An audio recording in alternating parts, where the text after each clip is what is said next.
Sa puntong ito, silipin natin ang sitwasyon sa Manila South Cemetery kung saan patuloy pa rin ang paggunita ng undas.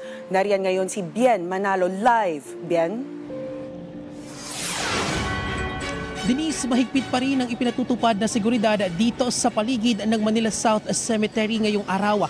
Katunayan, halos 200 pulis mula sa Manila Police District ang nakakalat sa loob ng sementeryo. Bukod pa dyan, yung mga pulis mula sa Makati Police District na nakadeploy naman sa labas ng sementeryo.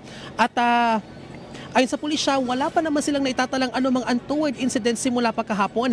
Maliban na lamang doon sa mga humingi ng atensyong medikal at pinakamarami rito ay mga senior citizen na nahilo o tumaas ang blood pressure dahil na rin sa mainit na panahon.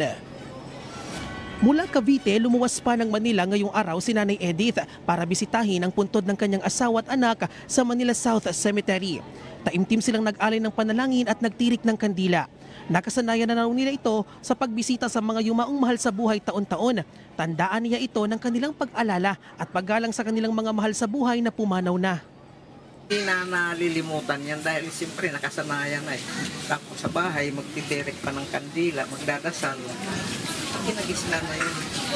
Mula pa nung nagpunta ko sa probinsya, ganun ang ginagawa doon. Pagdating dito, ganun din.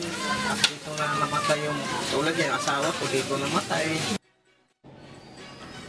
Ilan lang ang pamilya ni Nanay Edith sa libu-libong bumisita ngayong araw sa Manila South Cemetery. Sa talaan ng Manila South Cemetery, umabot na sa mahigit 20,000 individual ang naitala nilang bumisita ngayong araw as of 1:15 p.m. Kahapon nga, umabot sa mahigit 140,000 ang bumisita sa libingan.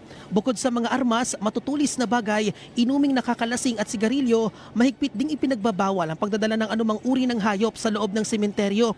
Ayon sa pamunuan ng Manila South Cemetery, ito ay para mapanatili na rin ang kaayusan sa loob ng libingan.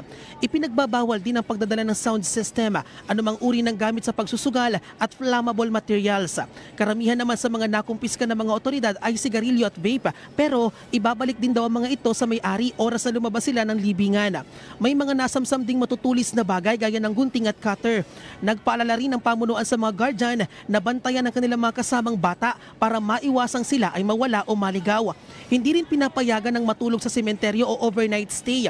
Karamihan naman sa mga lumalapit sa public assistance desk ay nagpapatulong para mahanap ang nawawalang puntod ng kanilang mga mahal sa buhay. Hindi rin pinahihintulutang pumasok ang mga private vehicle sa loob ng sementeryo. Mayroon namang iniaalok na libreng trike service o wheelchair ang pamunuan ng sementeryo para sa mga senior citizen, buntis at mga PWD na maghahatid sa kanila sa mga puntod. Kasi po yung panahon natin ngayon, paiba-iba po. Minsan sobrang init, minsan naman biglang umaambon. So, yung mga kapansanan po, yung mga mahirap lumakad, kung maaari lang po sana, kung may mga wheelchair kayo, pwede kayong magdala ng wheelchair. Yun naman po sa mga matanda natin, dapat po may mga kasama para po may mag-aalalay sa kanila. At saka huwag po natin kalimutan magbaon ng tubig at saka payong po. Denise, tuloy-tuloy ding nakaantabay ang Police Assistance Desk, Public Assistance Desk at maging ang mga medical post sa labas at loob ng sementeryo para sa mga mangangailangan ng tulong at atensyong medikal. Buhay na buhay pa rin ang mga nagtitinda sa labas ng sementeryo. Samantala, Denise, para naman sa ating mga kababayan na nais pang bumisita dito sa Manila South Cemetery, bukas ang sementeryo mula alas 5 ng umaga hanggang alas 9 ng gabi. Denise.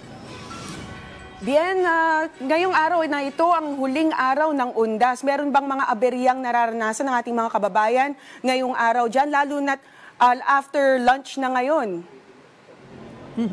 Denise, kanina nakausap natin ang pulisya mula sa Manila Police District at sa ngayon, wala pa naman silang naitatalang anumang untoward incidents maliban na nga lamang doon sa mga humihingi ng atensyong medikal na karamihan nga ay mga pawang matatanda na nahihilo o tumataas ang blood pressure dahil na rin sa mainit na panahon. Denise.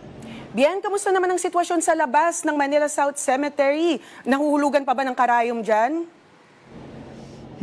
Denise, ngayon ay meron na tayong mahigit 20,000 individual na naitala ang pamunuan ng sementeryo at sa ngayon, Denise, buhay na buhay pa rin yung mga nagtitinda doon sa labas ng sementeryo at patuloy pa rin yung pagpapanatili ng seguridad ng pulisya. Katunayan, may mga pulis mula naman sa Makati Police District ang nakadeploy o nakakalat sa labas ng sementeryo. Denise.